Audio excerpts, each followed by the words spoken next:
The National China Garden is conceived as the premier classical Chinese garden and center for cultural study in our nation's capital. Far more than just an attractive venue, it's a representation of the bond that exists between two of the largest and most important nations in the world, both of which share many common interests.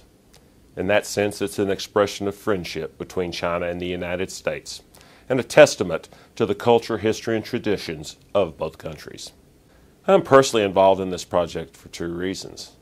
One, I really like Chinese gardens. The peace and tranquility one finds there, to me, is very soothing. It's very pleasing. The second reason is a little broader. Given the vast array of economic ties and relationships that exist between our two countries when we're talking about various industry sectors and all of the trade and activity that goes on between our countries, I think the opportunity to bridge whatever misunderstandings there are or bridge our cultures is a very important project, because that will create that lasting relationship that will create peace and tranquility on a worldwide scale. I hope you will decide to join with the many others, both in China and the United States, who support the National China Garden as a lasting tribute to U.S.-China relations.